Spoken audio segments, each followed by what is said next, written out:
Oi, irmão. Voltando aqui à série dos santos católicos, né? Hoje nós vamos falar de Santa Bernadette. Ela nasceu no Moinho de Boulay, França, perto de Lourdes, na cidade de Lourdes. Ela nasceu em 7 de janeiro de 1844 e morreu no dia 16 de abril de 1879, com 35 anos. Essa mocinha era a filha mais velha dos 9 filhos de Francisco Subirós e Luísa Casterot. O seu pai era um pobre moleiro, né? Moleiro é aquele que trabalha em moinho de farinha, certo? E a família deles vivia em condições precaríssimas. Na sua infância, Bernadette, que era analfabeta, foi tanto uma pastora de animais como uma empregada doméstica, que quando aparecia a serviço. E ela permaneceu até os 10 anos no mesmo lugar do seu nascimento, tá? Próximo de onde o pai trabalhava. Ela tinha sérias dificuldades de aprendizagem escolar e também na catequese, e isso fez com que a sua primeira comunhão fosse atrasada. Por não poder estudar na escola, ela ficou analfabeta até os seus 14 anos de idade. Tá bom?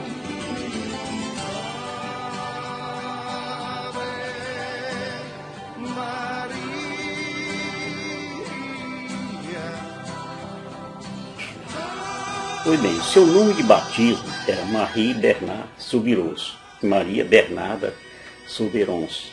Isso aí na língua occitana, que é uma língua romântica, né, falada no sul da França. Ela foi uma religiosa francesa, canonizada pela Igreja, que ficou conhecida por ter sido escolhida por Nossa Senhora, pela Virgem Maria, para a sua aparição. E isso aconteceu numa gruta em Lourdes, na França, né, quando ela tinha 14 anos de idade. Ela era, assim por dizer, bem pequenina e esguia, né, pelas condições financeiras dela. E ela media no máximo 1,30 m, talvez pesando ali uns 25 quilos. Então, fez essa estimativa, porque quando ela ficou com 34 anos de idade, ela media 1,40 m. Então se acha que nesse tempo todo ela cresceu mais 10 centímetros. Então, com a sua saúde fragilíssima, em especial pela asma que ela contraiu, e depois veio a tornar-se uma tuberculose, ela não se expunha mais ao frio, né? Às águas geladas que corriam lá pelos regatos índios, né? E aos serviços mais pesados. Ela não podia executar isso porque a asma não deixava. Aliás, já na sua infância, ela foi acometida também da cólera. Olha a confusão. E isso aí já tinha debilitado bastante essa criança, né? François, né, o seu pai, foi preso por 4 dias acusado de ter furtado farinha de trigo, mas depois ele foi absolvido. Só para mostrar o quanto estava difícil a situação daquela família. Pois vamos falar aqui de como se deu a primeira aparição de Nossa Senhora da Imaculada Conceição. Como a situação financeira da família, nesse momento apenas 6 dos filhos ainda moravam juntos, se deteriorava a cada dia, principalmente após seu pai perder o emprego de moleiro. A questão dessa perda de emprego dele tem a ver com a Revolução Industrial iniciada no Reino Unido. Compreensível, era bastante difícil um moinho movido a água competir com aqueles moinhos movidos à eletricidade. A qualidade da farinha de trigo de um era muito diferente do outro. Por isso é que foi terminando ele perdendo o emprego, que não tinha mais sentido. Quando ficaram sem muita expectativa de mudar alguma coisa para o bem, a família mudou-se para os arredores de Lourdes. Nessa época, Lourdes era uma cidadezinha de apenas 4.000 habitantes. E eles passaram a morar num prédio que era a antiga cadeia municipal, mas que foi abandonada um pouco antes, né? E mesmo insalubre, eles moravam no andar superior desse prédio, que já estava ocupado pelo primo de Francisco, pai da Bernadette, né? Era um local super fedido, né? sem iluminação, que já tinha sido desocupado justamente por causa dessa insalubridade. E foi devido a essa vida muito miserável que Bernadette, com a saúde muito frágil, resolveu ir atrás de lenha para aquecer a casa e fazer a comida e tal.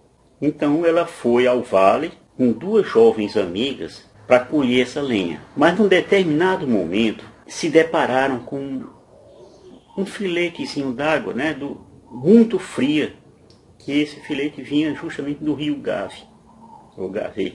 E ela tinha prometido para a mãe dela que não tiraria as meias nem os sapatos, por causa justamente da pneumonia. As duas amigas que não tinham esse problema de saúde seguiram em frente enquanto ela tirava as suas meias e seus sapatos. E foi nesse momento que ela sentiu assim uma lufada de vento muito forte. E ela olhou ali em volta e tudo e não entendeu de onde vinha aquele vento forte.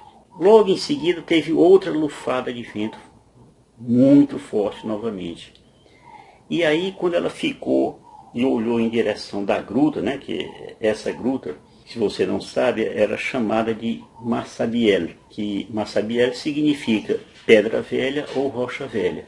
E essa gruta ficava à margem do rio Gavê, que diziam que essa gruta era mal assombrada. Foi nesse momento que Bernadette viu a aparição. Isso aí foi no dia 11 de fevereiro de 1858. E Bernadette disse ter visto uma senhora. Ela não sabia se era Nossa Senhora, se não era. Viu uma senhora. E essa senhora estava envolta numa luz muito forte. Para que você saiba, houveram outras aparições até que Bernadette indagasse aquela senhora, entre aspas, né? Quem ela era. E mais tarde, quando ela foi relatar esse assunto para o padre Dominique, que era o pároco local, ela disse que a senhora disse para ela: eu sou a Imaculada Conceição. E essa declaração causou um grande espanto e também muita comoção àquele velho pároco, pois ele sabia que aquela adolescente não estava inventando aquela história. Afinal, ele sabia que aquela moça não tinha conhecimento nenhum do significado daquelas suas palavras. E muito menos tinha conhecimento do dogma da Imaculada Conceição. E esse dogma foi promulgado pelo Papa Pio IX há 3 anos atrás. Certo? Muito recente. Então vamos falar aqui do dogma da Imaculada Conceição.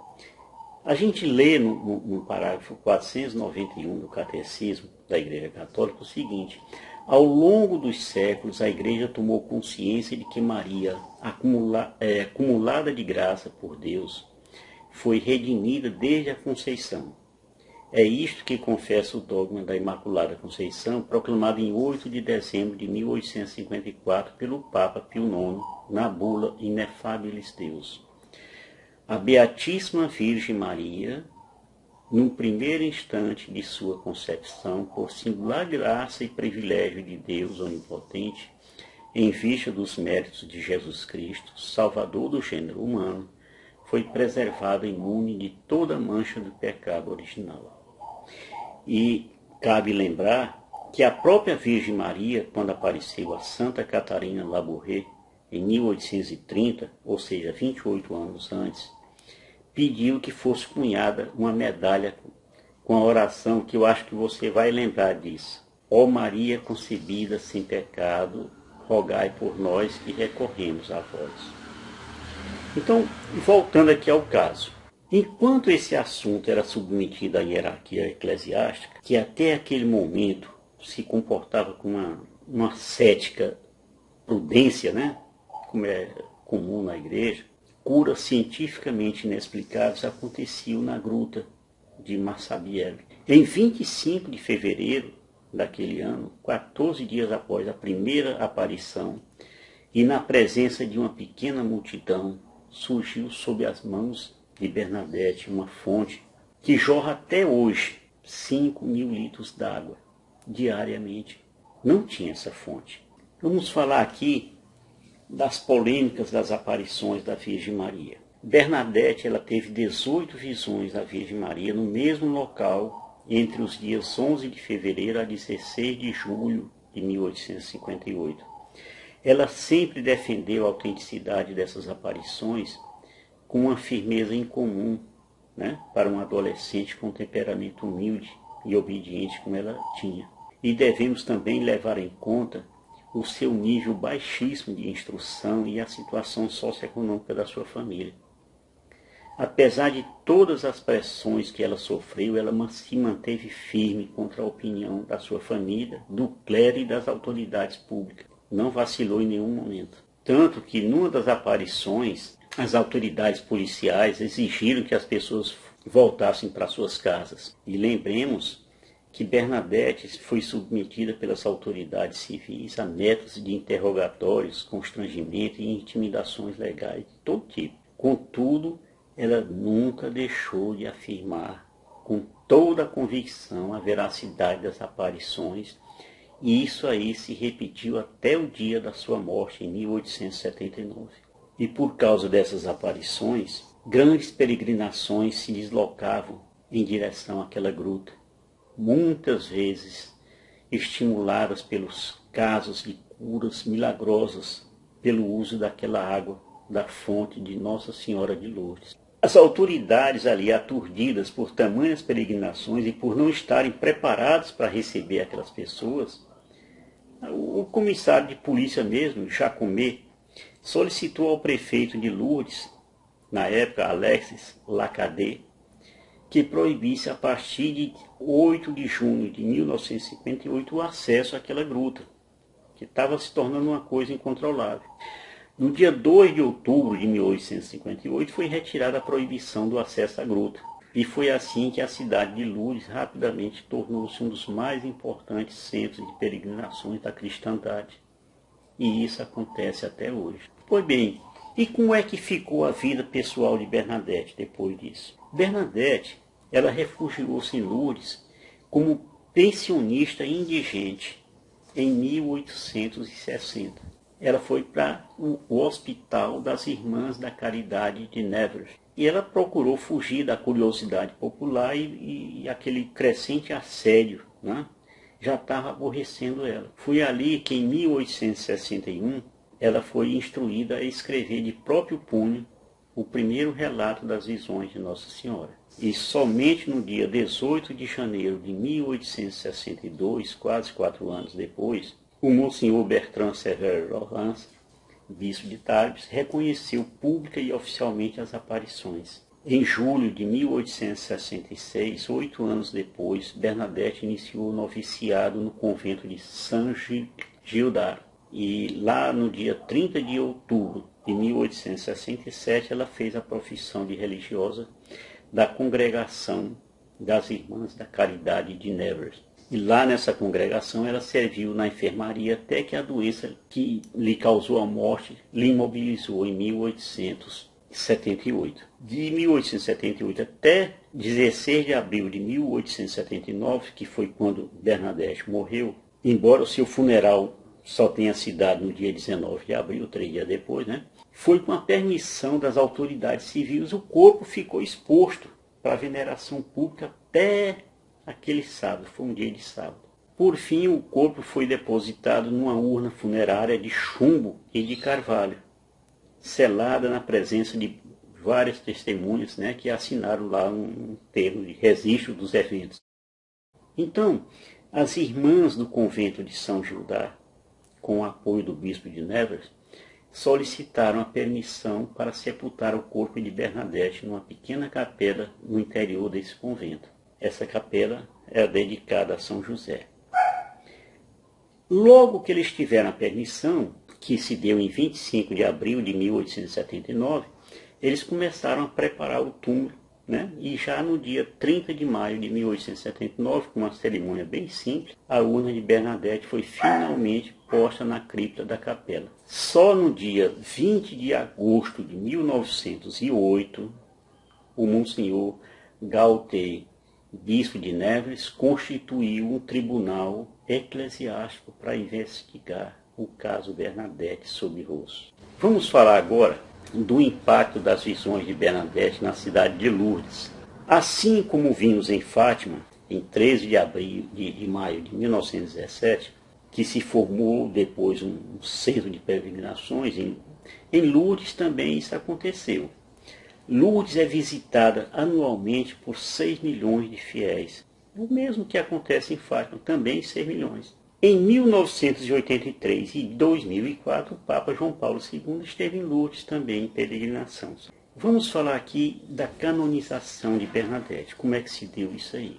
No dia da festa da Imaculada Conceição, no dia 8 de dezembro de 1933, Bernadette foi canonizada como Santa Bernadette Soubirous pelo Papa Pio XI. E isso aí se deu após a Santa Sé reconhecer suas virtudes pessoais e curas milagrosas que foram atribuídas a ela após a sua morte. Então ela já tinha sido beatificada, né, em 1925 pelo Papa Pio XI. Só para você entender, beatificação é um estágio anterior à canonização, tá? Primeiro beatifica, depois é que vem a canonização ou não. Ou seja, um reconhecimento das virtudes de um candidato a santo ou a santa. Pois bem, a festa litúrgica de Santa Bernadette Soubirous é celebrada pela Igreja Católica no dia 16 de abril. Só que na França, essa data é festejada no dia 18 de fevereiro de todo ano, tá? Vamos falar aqui da veneração popular de Santa Bernadette Soubirous. Santa Bernadette Soubirous é uma das santas mais veneradas por Dulia ao redor do mundo.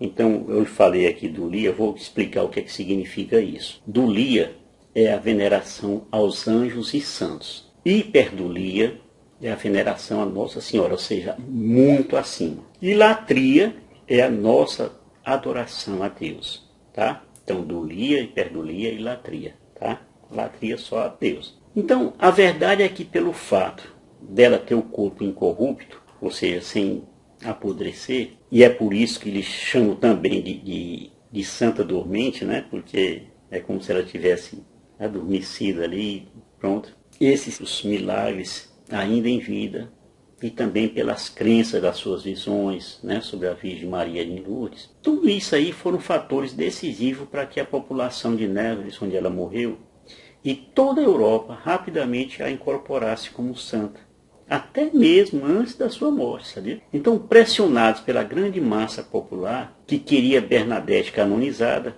o então Papa autorizou o seu culto como venerável. Vamos falar aqui do corpo incorrupto de Santa Bernadette. O corpo de Santa Bernadette de Lourdes está exposto para devoção pública num relicário de vidro na capela do convento de São Gilard, em Nevers, desde 3 de agosto de 1925. E veja que após quase 150 anos não existe nenhum sinal de putrefação. Como se deu a primeira exumação? Ela se deu em 22 de setembro de 1909, 30 anos após o seu velório. O corpo estava intacto, como se estivesse petrificado. Isso aí foi o que disseram lá os médicos forenses, né, e as autoridades seculares e eclesiásticas. A segunda exumação ela se deu em 3 de abril de 1919, ou seja, quase 10 anos depois, sendo conduzida na época pelos doutores Talon e Conté, na presença do bispo de Nevers e do comissário da polícia e dos representantes da municipalidade e da igreja. A mesma situação foi encontrada. 10 anos depois, o corpo estava sem nenhuma putrefação.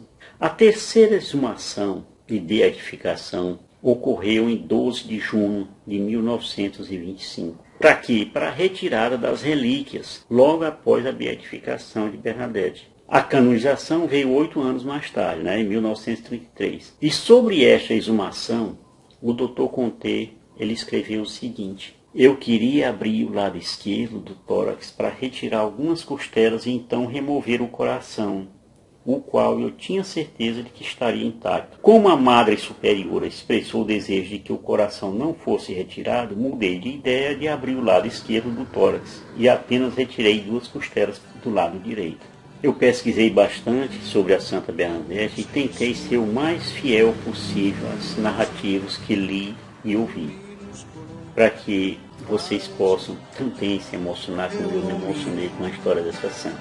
Shalom do Pai. Così